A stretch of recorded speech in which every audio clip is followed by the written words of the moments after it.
The urinary system consists of paired organs called kidneys. The kidneys produce the urine. Urine then leaves the kidneys through tubes called ureters on the way to the storage tank, which is called the urinary bladder. The urinary bladder can expand to accommodate the urine. When urine exits the urinary bladder, it goes through a single tube called the urethra.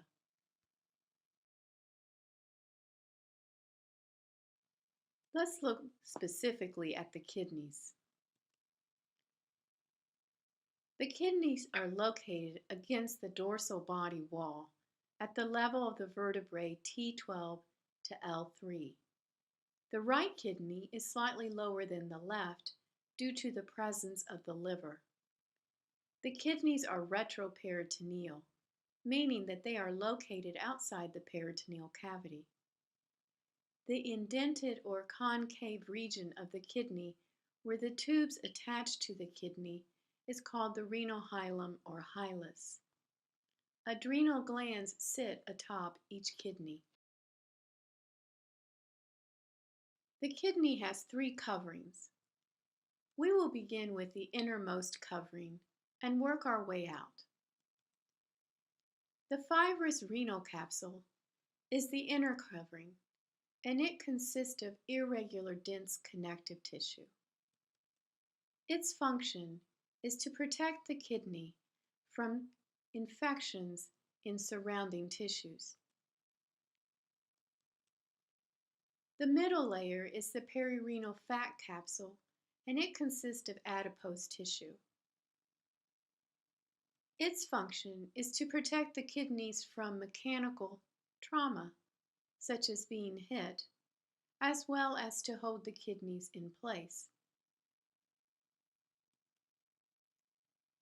In individuals that lose an enormous amount of weight very quickly, the kidney may drop, and when this happens, it kinks the ureter.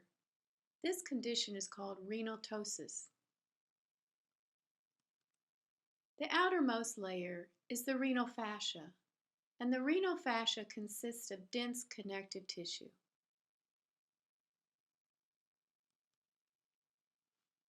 It holds the kidneys and the adrenal glands to the surrounding tissues or organs.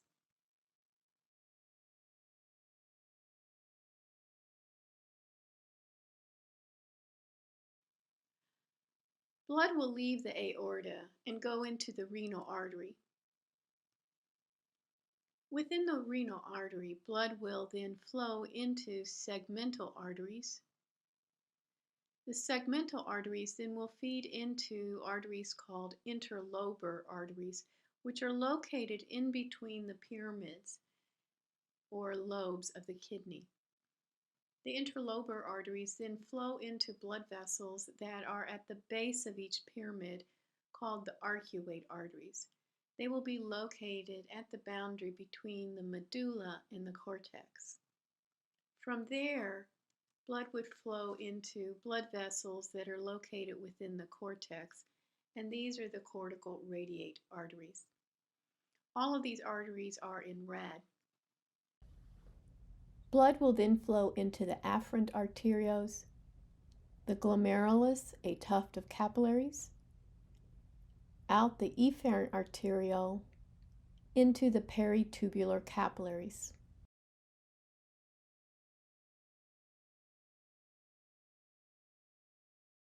Veins, for the most part, will run parallel to arteries of the same name, with the exception of segmental. There are no segmental veins. The blue veins here are going to be your cortical radiate veins, which will then flow into the arcuate veins, into the interlobar veins, and then into the renal vein on its way to the inferior vena cava.